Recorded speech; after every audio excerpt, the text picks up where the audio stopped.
Hey, and welcome back to the Quad Life. It's been quite a while since I got any videos posted, but hopefully now I can start getting some out for you guys again.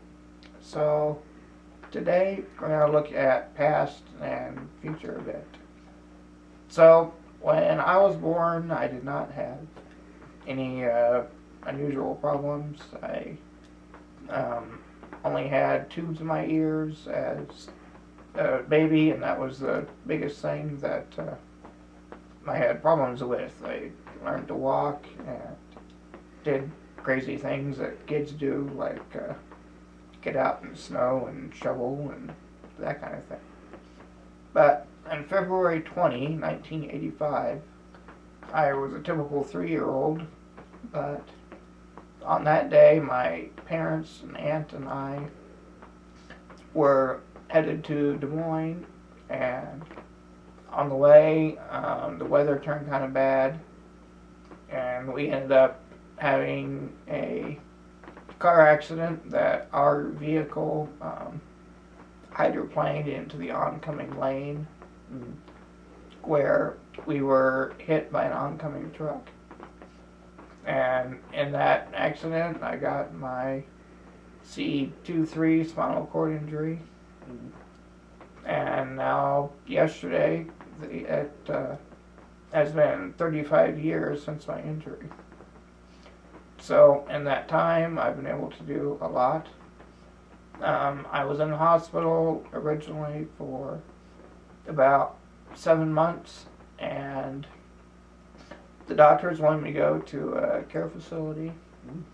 Said at that time in '85 that kids with my type of injury didn't go home, but my parents knew there were different plans for me, and so they took me home, and I had nursing care at home, and mom and dad take care of me.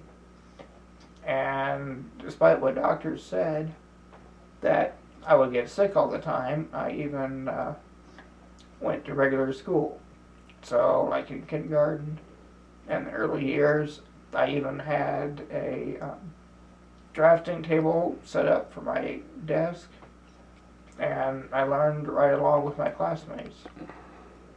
So, I went along with grade school and junior high, and just was able to stay in class through high school, and I rarely ever got sick.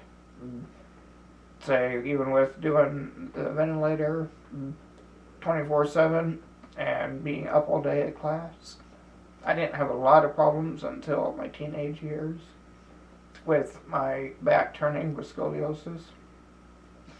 But then I was able to go to college, and for about 3.5 years, I even lived on my own.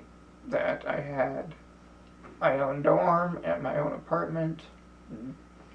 I got my associate's degree in IT and looked for work for several months before I moved back in with my parents again.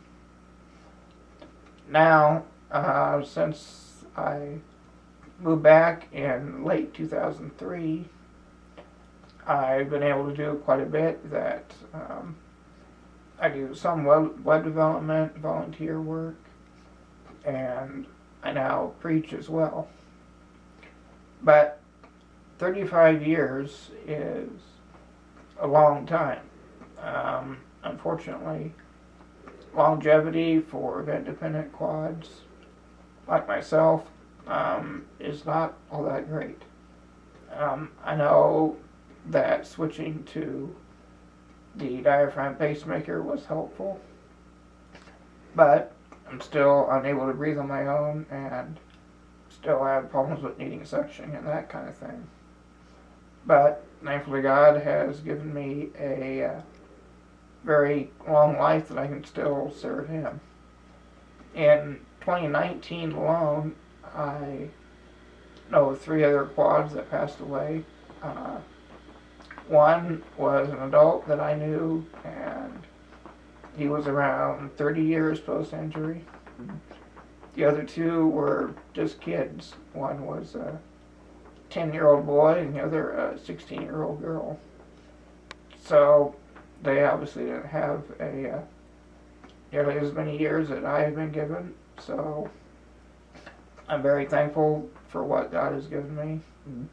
That I have caregivers that help me 19 or so hours a day, and I'm able to be active, and I can get up in my chair, and I can get out in the community and use my mouse stick to do things on the computer or whatever I want.